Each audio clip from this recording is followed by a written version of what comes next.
Going into the show, there was one question on every fan's mind. Who would be the next person to join the Vince McMahon Fist My Ass Club? I think that's what it's called. I'm John Renton with the retro review of WWE Smackdown from November 29, 2001. Just a couple more weeks until I'm done with this odyssey of covering 2001 programming that has been fun, but it will culminate and climax, if you will, with the Booker T, Stone Cold Steve Austin Supermarket Steve Stakes. Because really, after that, I looked at the guide for the remaining episodes of 2001, and there isn't a lot going on. So anyway, let me know your thoughts on this show in the comments, please. They're in Wichita, Kansas. Wichita, Kansas is what they should have called it, because holy shit, a lot of what chants. Stone Cold Steve Austin even regrets, coming up with that, chant, catchphrase, whatever, because my goodness, while it at times works, boy, a lot of wrestlers have just had to basically cut the fans down when they should be respectful. But anyway, earlier today, Vince McMahon and Ric Flair are talking about, being 50-50 partners. Flair being upset about the whole kiss my ass thing.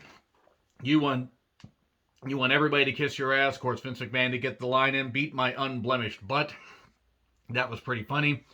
And Flair finishes off with, you're an ass, woo!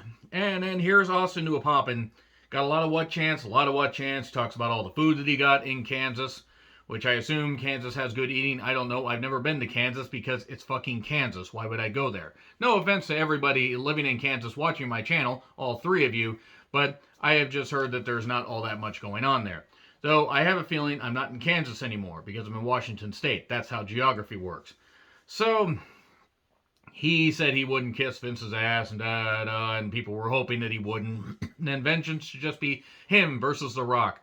But he will beat Kurt Angle, and he hopes that Rock beats Chris Jericho. Yeah, about that. And then from there, that's, it's pretty much just him talking, and then it'll be, then it'll be Rock versus Austin, which will be bigger than WrestleMania last year. We're not quite in 2002 yet, Austin. I know you sustained a lot of head injuries, but seriously, still I got about, another month and 2 days before you are in 2002, and it could technically be last year. Even though 2001 in some aspects did feel like it lasted forever as far as a wrestling fan, because we had ECW go out of business, and then we had WCW go out of business a couple months later, and then all that, but whatever. So Angle comes out, they what him to absolute fucking death. All the hype of vengeance, he says he's going to make Stone Cold Steve Austin tap out. And we have Test here to be on commentary because he has diplomatic immunity, and a few months later, it's just been revoked. So Scotty 2 Hotty with Albert took on Christian in a European Championship match. It was more about Test interfering, and despite the fact that Test was not in the match, the referee just let it go. Scotty tried to do an unauthorized worm, as Jerry Lawler said. Jerry Lawler would know about that, especially 1993 Jerry Lawler. And the kill switch engage, 1, 2, 3. I know it was called the Unprettier at this time, but whatever. So Jeff and Lita are talking about Matt in his, weird state, how he's going basically nuts, and he says, hey, we have got a number one contenders match against Big Show and Kane. Jeff's like, This would, of course, lead to them, arguing backstage later. RVD talking to Vince, calling him dude, whatever, and cool. Vince doesn't hold grudges. Also, after if he beats Bubba Ray Dudley in a hardcore championship match tonight, he has to face off against the Undertaker at Vengeance. In a pretty good match, in all honesty, if I remember correctly. Got to rewatch it, though, here in a bit. And Regal and Angle talk about facing Austin. Regal's got a strap because he's going to take that massive... He's going to strap Austin until Austin doesn't know what hit him. He's going to repeatedly strap the Texas Rattlesnake. Lost my train of thought. Always delete your search history. And then Edge is confronted by Kurt Angle. So Edge says, Angle, you're an ass. And Regal, you're the, inaugural member of the Vince McMahon Kiss My Ass Club. And he punches Angle and then gets lashed by Regal. Okay, that's about it. Bubba with Stacy taking on RVD for the Hardcore Championship. Stacy sure loves straddling the ring ropes. Get your mind out of the gutter. Stop thinking about it, Zach. I know you're thinking about it. Van Daminator, chair into the head, 1, 2, 3. And an Undertaker attacked and hit the last right on a trash can. And he says, you're going to learn to respect authority. You and everybody else will respect me.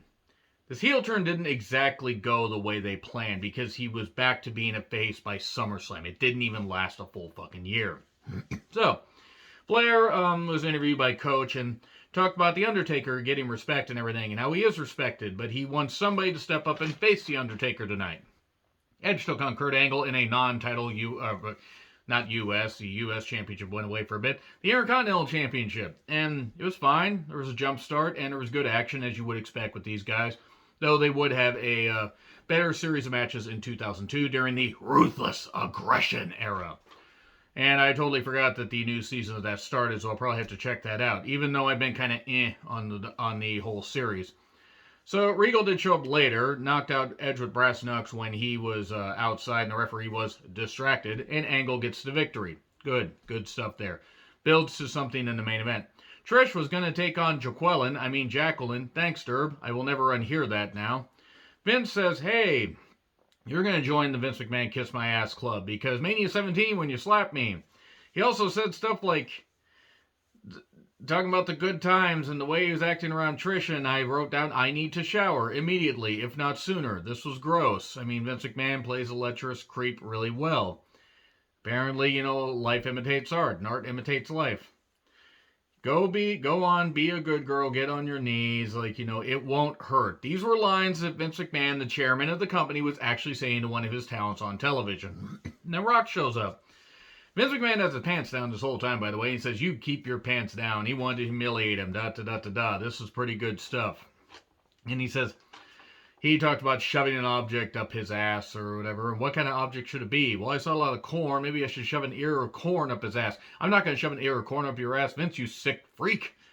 And Rock says, on behalf, of the millions and millions and Trish and JR and everything, lays him up with a rock bottom, hits the people's elbow. Jericho shows up with a chair. Jericho, if you will. Vince recovers in enough time after taking two of Rock's finishers, hits a low blow, crawls off.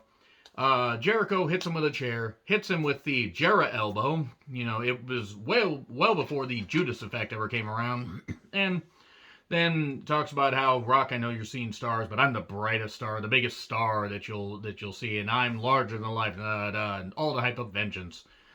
And then the Hardys with Lita took on Show and Kane in a number one contenders match. It was much more about continuing the divide of the Hardys, where Lita tried to lead a Carano later.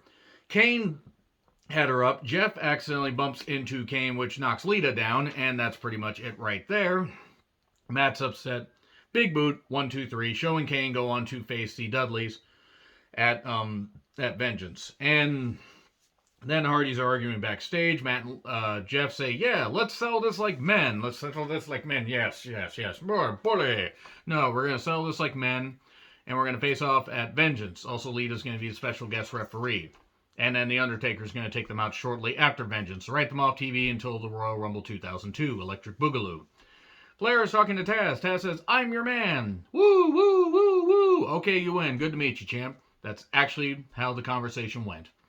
Okay, it didn't go woo. It didn't go like, there were sirens.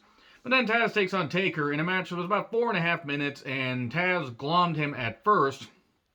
And then Taker just basically glommed him for about 3 minutes of the 4.5 minute match. Then Taz mission outside into the barricade. And then we got a chokeslam because Taz had a bad neck at this point. He wasn't going to give him the last ride. And also it would have been like giving, an egg, a freaking last ride. And it just was splattered all over there. 1, 2, 3 with the chokeslam. And then he throws the steps on Taz because Taz was going to be written out of being a tag or being, any kind of competitor soon. He's going to get a brief run with Spike Dudley as the tag team champions after beating the Dudleys. And then they were going to hold him until No Way Out 2002, and I think that was going to be the last match that Taz had, or at least the last prominent match. He might have had another match after that, but I'm not sure.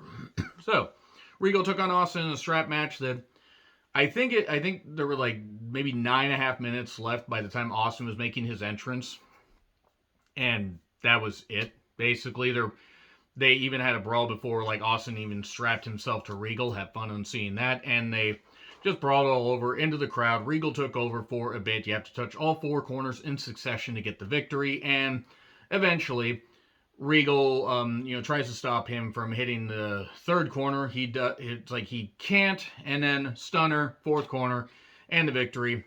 And then Angle comes down and attacks Austin because type of vengeance. Edge comes down and attacks Regal.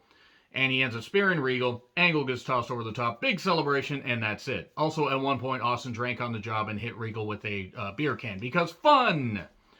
He also hit Deborah, and I'm not going to forget that. Anyway, let me know your thoughts in the comments. Like, share, subscribe, Twitter handle in the description. I'm John Retlin. I'll see you soon.